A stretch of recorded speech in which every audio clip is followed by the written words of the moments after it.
রোজা আল্লাহ তাআলার দরবারে কবুল হবে না।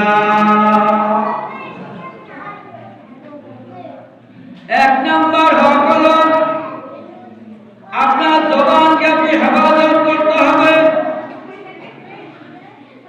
আপনার জবানকে আপনি হেফাজত করতে হবে।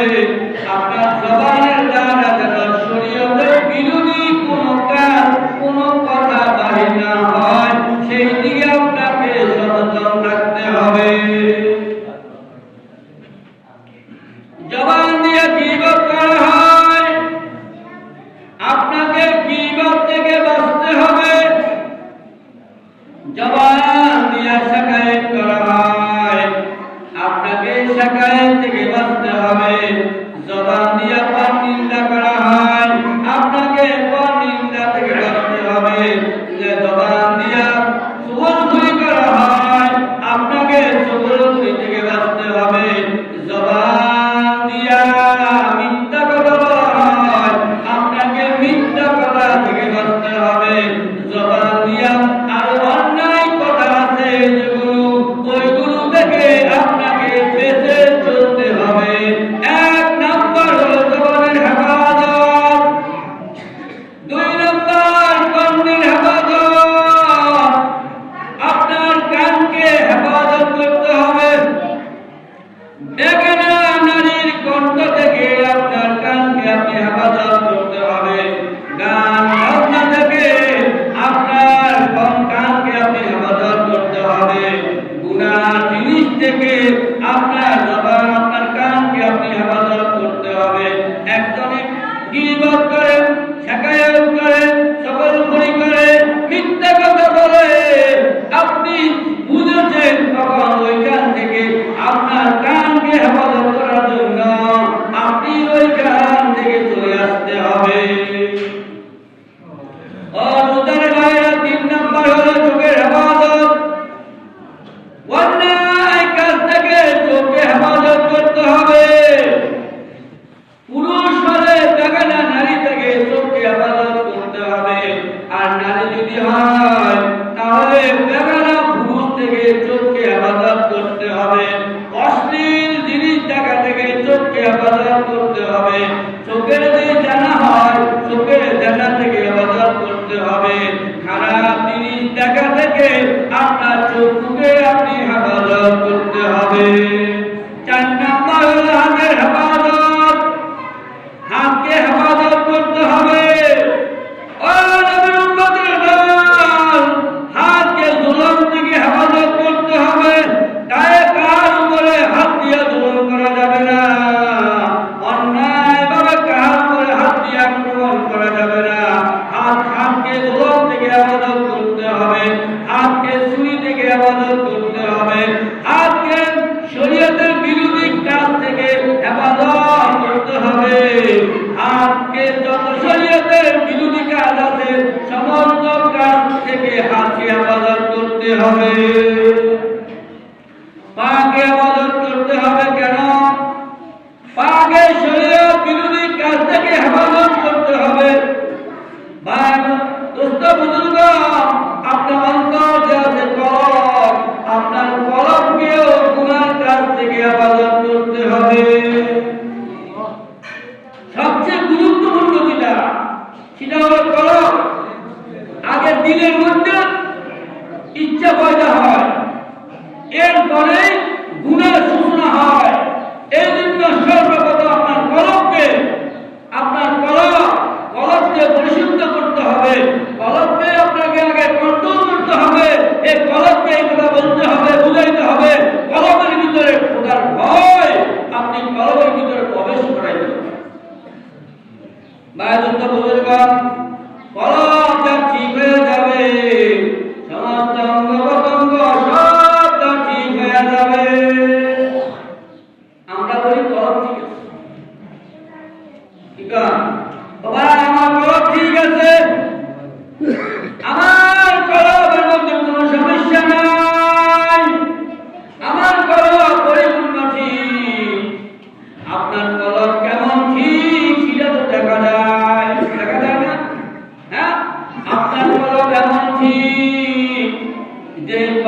ঠিকের কারণে কলবে আপনাকে মসজিদে আনতে পারে না।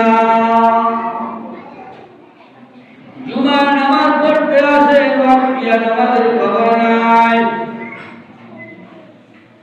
এমন কলব ঠিক আপনার, যেই কলবে আপনাকে বাজারে বসাইয়ে রাখে, আড্ডা মারায়, গল্প গুজব করায়, মসজিদের মাঠ থেকে তবে আযান দেয়, আযান দেওয়ার পরেও আপনার কলবে আপনাকে মসজিদে আনতে পারে না।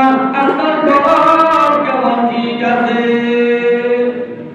গুনাহ তো গুনাহ, ডাবল গুনাহ। এমনি তো গুনাহ করতেছি, আবার কলব ঠিক নাই। এই ঠিক নাই কলবটাকে ঠিক আছে বলিয়া আবার মিথ্যা কথা বলিয়া আরেকটা গুনাহ করতেছি। ঠিক না বাড়ি? হ্যাঁ, আমাদের দল সাবধান সাবধান। রোজাটা হলো ইবাদতের মাস, রোজাটা হলো নেকামলের মাস, রোজাটা হলো গুনাহ মাফ নেওয়ার মাস। এই জন্য আমরা রমজান মাস চলতেছে, রমজান মাস চলতেছে, রহমতের দিন চলতেছে। এর ভিতরে রহমত যেন আমরা পাই, রহমত যেন আল্লাহ তাআলা আমাদেরকে দেয়, আমরা যেন রহমত দ্বারা ভরপুর হয়ে থাকি।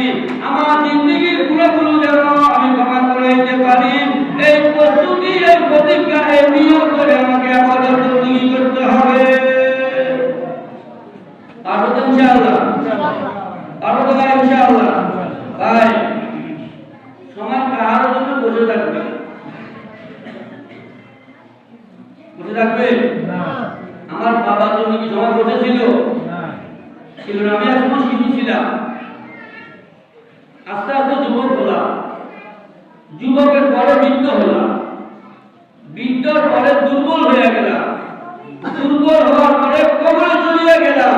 কিন্তু সূর্য সূর্যের জায়গাতে আছে, চন্দ্র চন্দ্র জায়গাতে আছে, দিন দিনের জায়গাতে আছে, রাত্র রাত্রির জায়গাতে আছে, রমজান রমজানের জায়গাতে আছে, কুরবান কুরবানের জায়গাতে আছে, হজ হজের জায়গাতে আছে, পৃথিবী পৃথিবীর জায়গায় আছে। কিন্তু আমি আর আপনি নাই। আমি আর আপনি কি নাই? এখন আছি, কালকে নাই। আজ আছি, কিছুক্ষণ পরে না। এজন্য যাইতে হবে। নাই বলে কি যাবে? আসল দুনিয়ায় যাবে। এটা নকল দুনিয়া, এটা নকল জগৎ। আসল জগতে আপনাকে যেতে হবে, যেই জগতে শুরু আছে শেষ না। এজন্য বাদশাহ বুজুর্গ, রমজান মাস চলছে, আমরা ইবাদত বন্দেগী করব, কোরআন মাজিদ তেলাওয়াত করব। কমপক্ষে রমজান মাসে একটা খতম হলেও প্রত্যেক ফ্যামিলির মধ্যে, প্রত্যেক ব্যক্তি, প্রত্যেক রোজাদার, প্রত্যেক মুসলমান, নারী পুরুষ যেন সবাই কমপক্ষে একটা খতম কোরআন মাজিদ দিতে পারে, এমন প্রস্তুতি আমাদেরকে নিতে হবে। আমি পারি না, আমার ঘরে যারা পারে তাদেরকে বাধ্য করবো কোরআন মাজিদ তেলাওয়াত করার জন্য। তাকে অবসর সময় করে দিব, অবসর করে দিব, যেন সে কোরআন মাজিদ তেলাওয়াত করতে পারে। তার কামগুলো আমি করে দিব। পারবেন?